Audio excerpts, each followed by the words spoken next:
Good morning, friends. Good morning, good morning, good morning to you. Ooh, getting like wrinkly or something there. Hello, how are you doing this morning? And it is morning. For me, it is anyway, because for me, it's Tuesday, March 21st, and it is 9:01 a.m. Not sure what time it is for you as you're joining us. Might be the same time, might be some other time, might be a different day entirely. But welcome and thank you for joining together with us on episode 6 on our journey through the book of Esther. This is PB Reads the Bible. Excuse me. And I'm PB. I'm Pastor Brian, pastor here at Christ United Methodist Church. And this is that time when we gather together in our small group, share life together, and do some reading from the Bible. I I read from the NRSV, and I share some thoughts and some commentary in particular context, and try to help explain what's actually going on rather than what we think what might be going on, because sometimes those are two entirely different things. So thank you for joining me. And I know some of you have been joining for years now, quite literally for years now, as we've been going through a whole bunch of books of the Bible, and others might be just joining us for the first time. Welcome one and all. Let me know that you're there, and whether or not you're joining live. If you're joining some other time, you can still check in using the comment section of the stream, saying hello and asking any questions or placing comments there that we can use to help do better. And good morning, Marcia. Wonderful to have you with us this morning. So friends, just two announcements. One, this is probably going to be a relatively quick session today. Chapter 7 isn't all that long. There are some good things to bring out from it, though, and it's a good chapter. But I'm probably going to be going through it relatively quickly. I didn't realize how low the battery was on my computer, and I don't have my charger with me. So if it cuts out in the middle, which I hope it won't, we'll at least you'll know why. The second announcement is tomorrow, Wednesday, March 22nd, we will have another episode of PB Reads the Bible. And so tomorrow we will be gathering together at 9 a.m. To go over that. So, and I'll have other announcements tomorrow regarding Sunday and stuff like that, things to share with you. Good morning, Ron. Good to have you joining us this morning. I like the bow tie. Well, thank you, sir. I appreciate that. And, yes, it's real, hand tied, not store tied. You can always tell. Because they're not perfect. When you tie them by hand, it's actually good to leave them sort of imperfect. That way, people know. No, in other words, I just can't make a perfect bow tie. Anyway. So we're going to look at chapter 7 today. I'm actually going to be reading the last verse of chapter 6.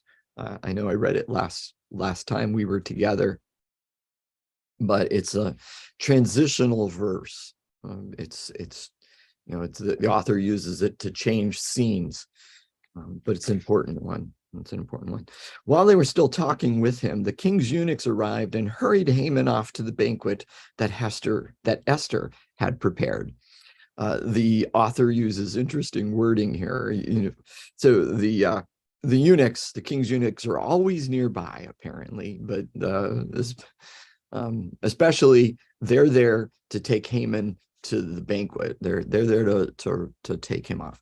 And notice the wording, though, that they show up and he is hurried off to the banquet with Queen Esther. How the mighty have fallen, right?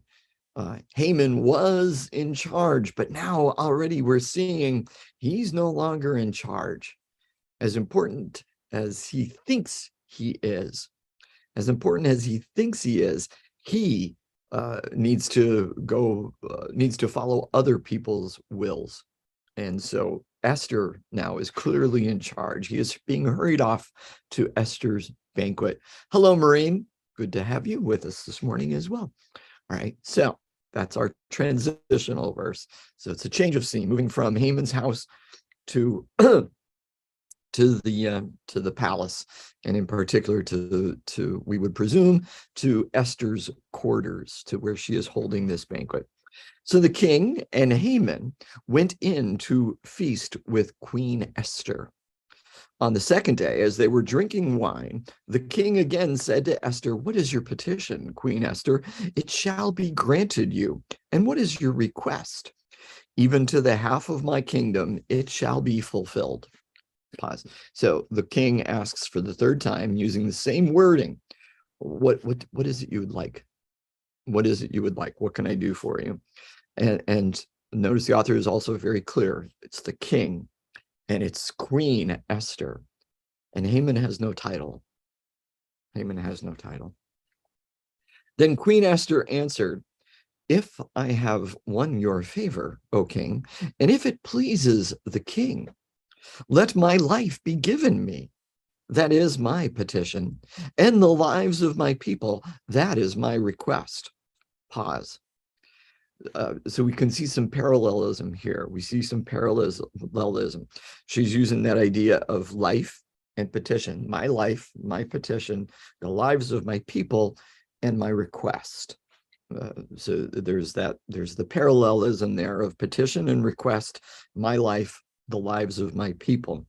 She has not yet identified who her people are. She has not yet identified who her people are. Continuing, "For we have been sold, I and my people, to be destroyed, to be killed, and to be annihilated." Repeating the words from Haman's directives that he had sent out.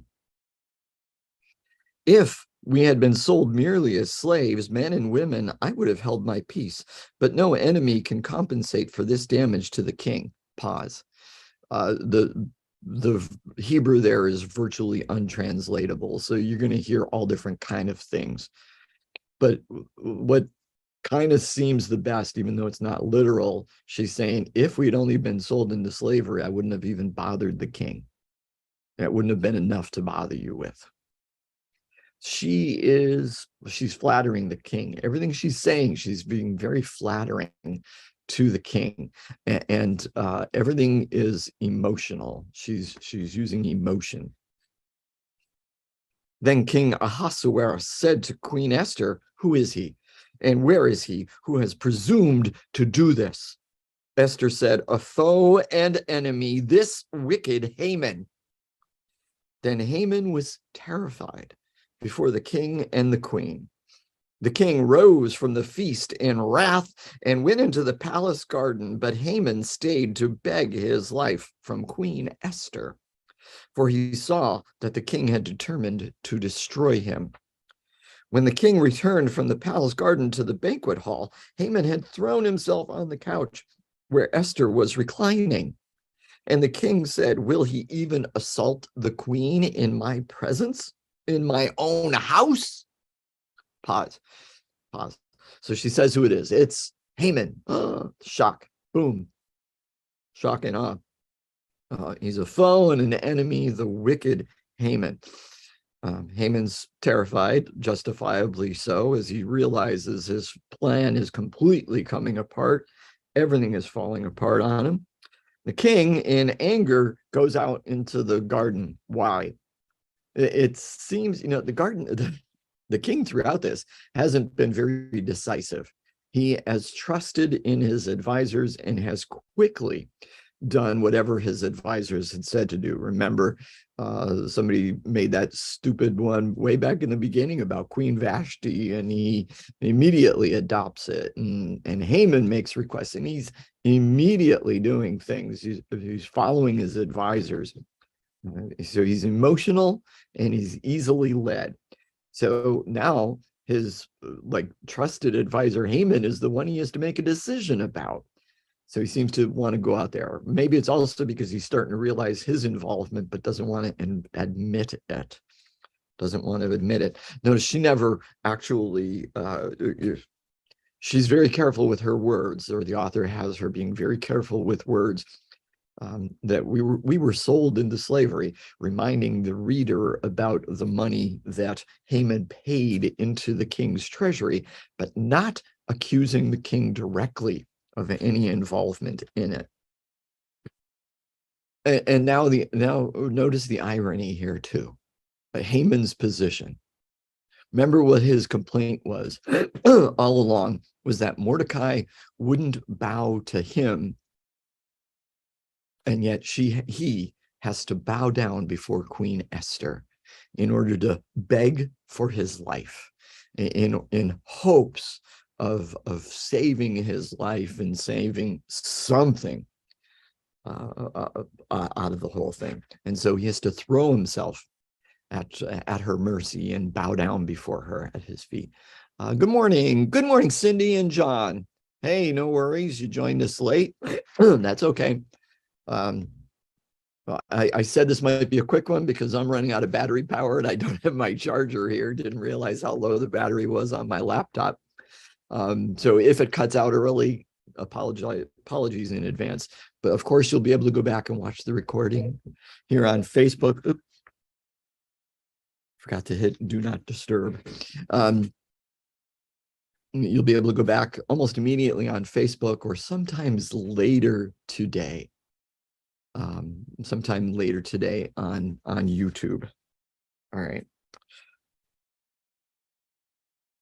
So the king comes back in and sees Haman like on the couch, or right where the queen is reclining to eat, because that's how they ate, and he's right there like on the floor with her, on the couch with her, whatever the case might be. And he says, oh, he's trying to rape her. Is he going to assault her right in front of me in my own house? Which is a ridiculous statement. And the king wouldn't actually think this. The author is putting this out there as an excuse. Remember how emotional he is, and he's looking for an excuse to hold Haman accountable and justify killing him, or having him executed without having to accept any blame himself. Right? We've got the case of him wanting to. We've got the case of Haman wanting to kill all the Jews. Which would include Esther, but the king doesn't want to do it that way because he doesn't want to have to acknowledge any wrongdoing on his part. So boom, hey, he's trying to rape my wife. He's trying to rape the king. As the words left the mouth of the king, they covered Haman's face. Pause. A kind of an odd sentence, but the best understanding is and that they are the eunuchs, the ever-present servants of the king, were right there to act and to do something. And they're covering his face, a sign of shame and mourning and guilt. Continuing, then Harbona, one of the eunuchs in attendance on the king, said, look, the very gallows that Haman has prepared for Mordecai, whose word saved the king, stands at Haman's house 50 cubits high. And the king said, hang him on that. So they hanged Haman on the gallows that he had prepared for Mordecai. Then the anger of the king abated. Pause. And end of chapter 2, actually. And that's also the end of the chapter. So we can stop there. I still have enough power, I guess, to finish this up. So as if the king needed another reason to kill him, right? He's got the real reason of the whole plot to kill the Jews, including Esther, and what she's asking for, to be saved from that. So he's got that.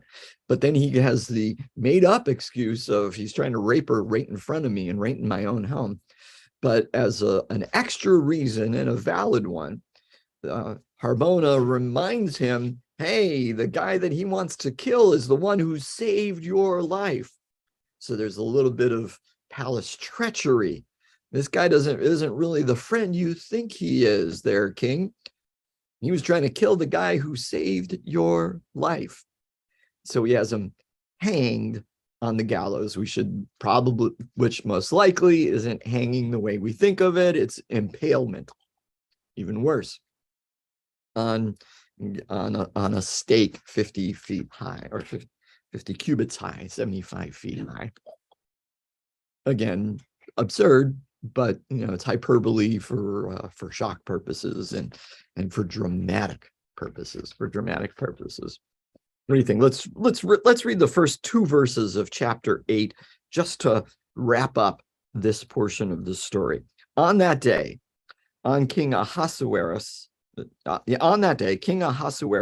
gave to Queen Esther the house of Haman, the enemy of the Jews, and Mordecai came before the king, for Esther had told him what he was to her. Then the king took off his signet ring, which he had taken from Haman, and gave it to Mordecai. So Esther set Mordecai over the house of Haman. Pause. End of our readings for today. It completely wraps up the story. So at this point, if this was a movie, this is like the happy ending, fade to black, roll credits, all that kind of stuff. But that's not the way it is. The author, although we haven't talked much about the Jews lately, that whole plot against the Jews is still technically in effect. And even though Haman is gone, there might be others who would want to see them killed. Even though they haven't been identified in this whole thing to the king as far as what group they are, not verbally, we don't, for whatever reason, but that's still there. So we do still have readings to do, and we'll come back tomorrow for chapter 8. But this sort of wraps the whole thing up, and this is based on the Masoretic text, which I'm pretty sure is the oldest Hebrew text that we have available, you might say. And notice the king gives Haman's property. It gives the house of Haman, which the NIV translates estate. Estate is actually probably a better translation than house, because house might make us think of only that structure, but estate is everything. It's everything that Haman owned. All of his property, all of his money that he had accumulated, all of his servants, all of his animals, whatever he owned, his 2 cars in the driveway and the boat in the backyard, that all became whose? Queen Esther's, not Mordecai's. In some of the other versions of this story, based on the AT, which I forget what that stands for, and possibly the Septuagint, I get confused. The king gives everything to Mordecai, probably because they don't want women to be seen as being allowed to have property. But this Masoretic text, this text, has the king give all of Haman's property to Queen Esther, and she puts Mordecai, she doesn't give it to Mordecai, but she puts Mordecai in charge of it. You can run it. I'm the queen, I own it, but you can run it for me. Take care of my property. Earn me money there, big man. All right, so that's it for our reading today. And it was a relatively short one. So thank you all for joining. Oh, good morning, Bonnie. Good morning. Good to have you with us this morning as well. Sorry I missed that. So my friends, I pray that this is beneficial, that you've learned something, relearned something today as you go about your days, not just today, but every day. Keep those eyes and ears, physical and spiritual, open to everything that our living, loving, active God is doing in your life and in the lives of those around you. When you see it, when you hear it, say, thank you, God, and then tell somebody about it. Until we meet again, my friends, be blessed. Be blessed. Bye.